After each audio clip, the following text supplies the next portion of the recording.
Fourth generation warfare is conflict characterized by a blurring of the lines between war and politics, combatants and civilians. The theory states that there have been three previous generations. The first generation is argued to have been the conscription era, defined by tactics of line and column or great battles when huge armies would meet and confront each other. The second generation featured mass firepower and was enabled by the Industrial Revolution.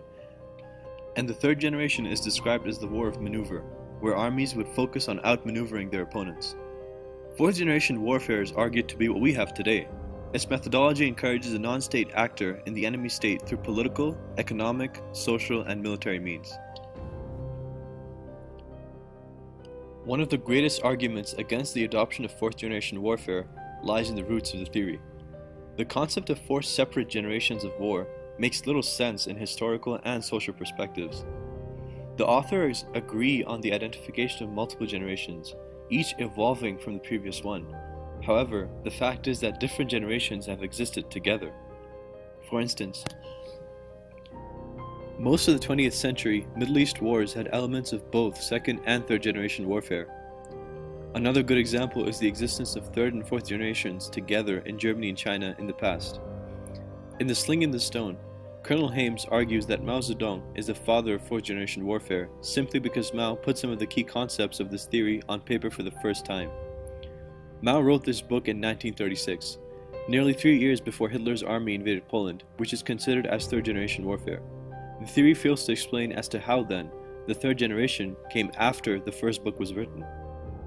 Developed countries should restrain themselves from adopting a warfare theory which fails to characterize the development of war. Fourth generation warfare can misrepresent and fuel false ideologies or cultures. A very common example of this is the term global war on terror. Political scientist Francis Fukuyama mentions that in today's day and age, this slogan is used to imply radical Islamism, a movement that makes use of culture for political objectives. Countries can often use this term loosely to make it seem as a clash of civilizations for the common man. Francis stresses that countries such as the US and its allies need to focus on specific radical groups rather than clash with global Islam. Such misrepresentation that can be seen as a tactic for fourth generation warfare could seize the productivity of socio-cultural interaction.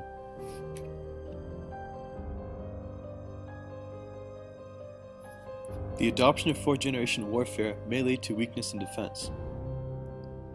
Fourth generation warfare is argued to be based on dispersion and communication. This removes the battlefront entirely. Aggressors rely on cultural or media attacks as well as coordinated violence to paralyze and collapse the enemy's political will as opposed to decisive combat. Advocates argue that previous types of warfare, which rely on massive firepower and centralized command structures, will no longer be an overwhelming factor. They argue that military or mass firepower might become a disadvantage since it is an easier target. But a cursory view of the most recent wars in Iraq and Afghanistan show that the military played a major role and that their involvement in the war cannot be underestimated. The theory establishes a false premise that most of the wars of the modern age will not be focused on a centralized military presence. Therefore, adoption of this theory may result in a reduction of conventional military spending, which may give confidence to insurgencies within the country as well as opponents with a more traditional military structure. This may also lead to weaknesses in dealing with weapons of mass destruction. Countries including Iran and North Korea have been consistently argued to be working on the development of nuclear weapons. Focusing on structuring the military force in accordance to the theory of fourth generation warfare may result in a lack of defensive infrastructure.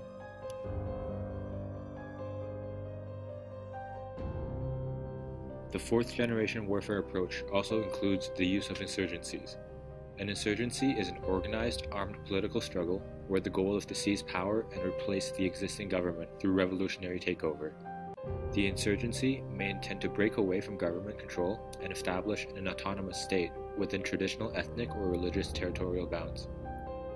Adoption of the fourth generation warfare may include using insurgencies as part of the warfare. Although insurgencies may provide benefits at first, in the long run they often lead to the formation of militant groups that become a threat to the founding nation.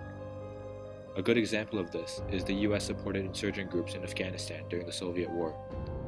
These groups were used by the US to fight against the Soviet Union, and it is claimed that the US supported the insurgencies that led to the formation of terrorist groups, including the Al-Qaeda and the Taliban. These groups then later decided to fight against the United States and remain a serious threat to the country.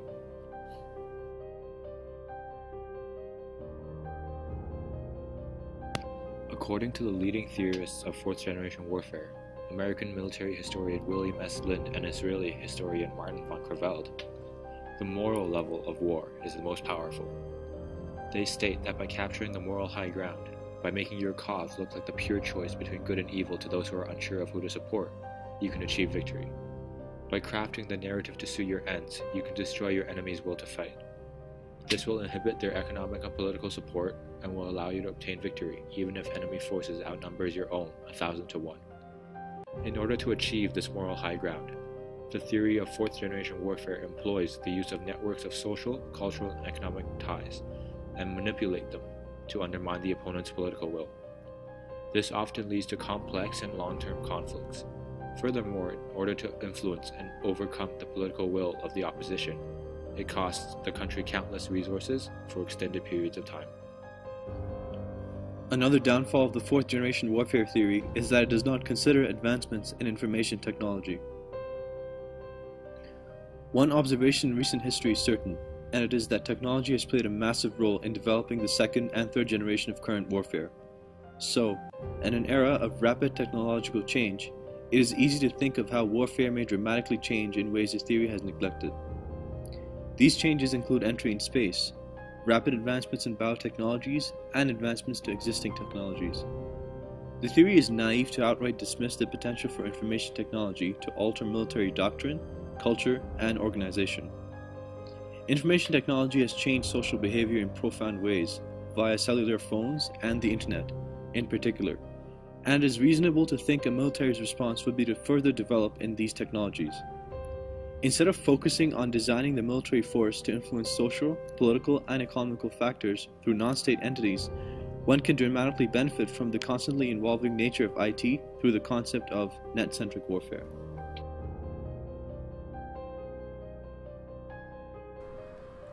Net-centric warfare is described as the introduction of networking techniques and information technology in warfare. Organizations in the world have become more integrated in the application of information technology, and this is thought to be beneficial to the military.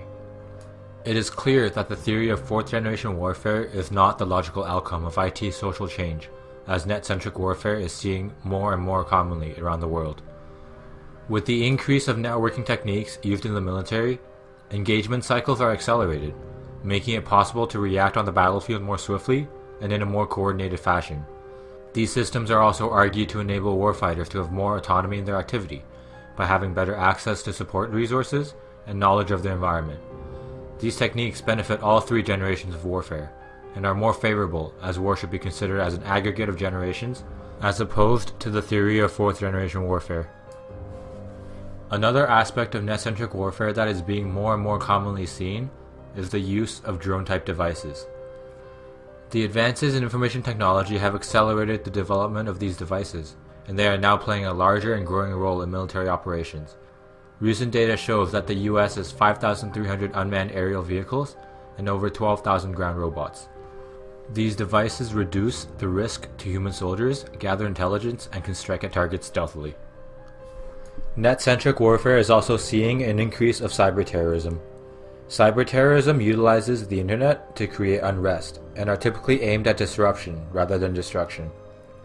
This is done in two ways: data attacks and attacks on control systems.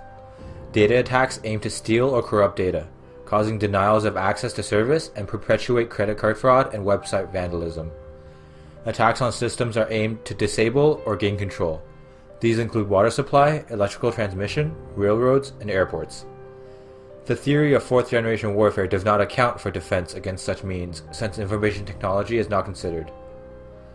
It is clear from the different aspects of net-centric warfare illustrated above that it is seeing more applications in modern society, and that this is the trend towards which warfare is heading.